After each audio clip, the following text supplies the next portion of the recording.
Hey guys, it's Dr. Nate here at Thrive Dental and Orthodontics, and today I'm going to answer the question that we've been getting a lot of, and that is, how do you make it through dental school? How do you finance yourself? How do you apply for loans? And basically the overall finances of dental school.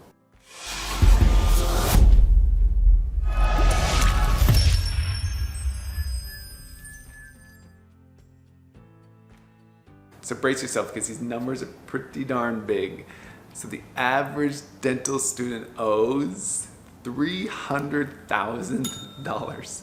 Yes, that is a huge number. So how do we pay for it? How do we finance it? And how do we get through dental school? So the way I see it, there are 4 ways to get through dental school because it is flippin' expensive. So one is you can have amazing family members or amazing spouse or amazing somebody who can finance you through school. And that is the number one best thing. If you can do that, you are golden, life is good. Number 2 is you can work through dental school, kind of, sort of. I had some friends that were hygienists or they had other jobs and they were working while they were in dental school. The odds of you being able to afford dental school while working on the side is probably next to 0, but at least it can make your expenses less because you know the less you borrow from the banks or whoever, the less you're gonna have to pay off in the future. There's less interest accruing, so that is a good way to go. So that's kind of number 2. If you can a little bit work on the side to make your expenses less, so you have to take less from the banks, that is important. The third way, 3rd and 4th are kind of similar, but the third way is private loans. So when you go to school, so USC, super expensive school, I think NYU, there's a UOP, there's a couple other really expensive schools. Most of them, you won't be able to just take out one type of loan, you're gonna have to take out a couple types of loans.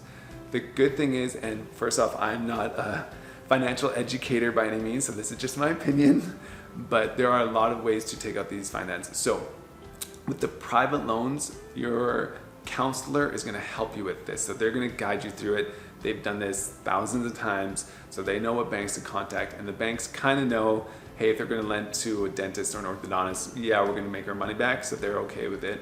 So they will help you out with that. So they'll say, hey, we're gonna have you loan out X amount from private banks.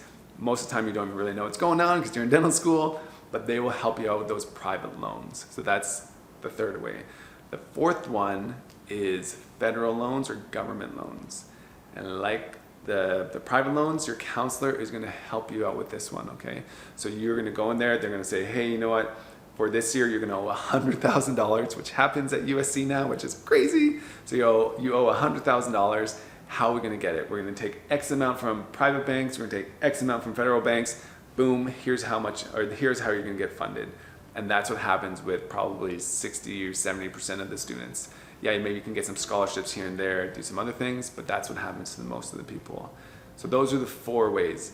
But I want to talk to you a little bit about how it's going to work after. Because when you're taking out the money during dental school, it's just kind of everything's done for you, no big deal, you don't have to think about it too much.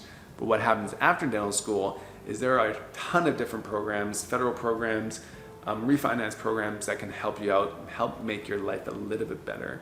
If you take out federal loans, there's these things called, all these different programs, and maybe at the time if you're watching this, there's probably gonna be a different one because they come out with a different program every 1 or 2 or 3 years.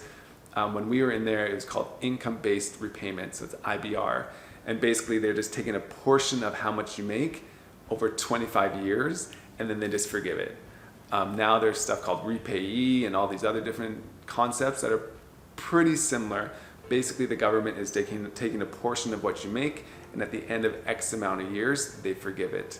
There's all these other tax implications with that, which I'm not a tax advisor, so I won't go into that, but that's the general concept. And that's mainly for federal loans. If we're taking out private loans, I'd say most of my friends have refinanced their loans. So unfortunately, depending on when you're going through school, your loans can be 6, 7, 8, 9% interest, which is kind of crazy, but it can be that high.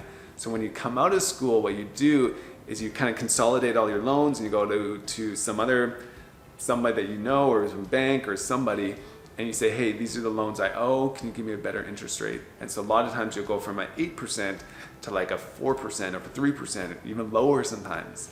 So that is a way that you consolidate and you refinance. So there's options once you get out of school to help you out a little bit, But those are the ways you kind of finance yourself through school.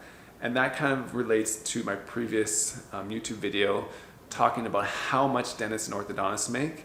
Yeah, you can make a lot of money, but if your finances aren't correct, or you owe, there's people I know that owe almost $1 million after dental school.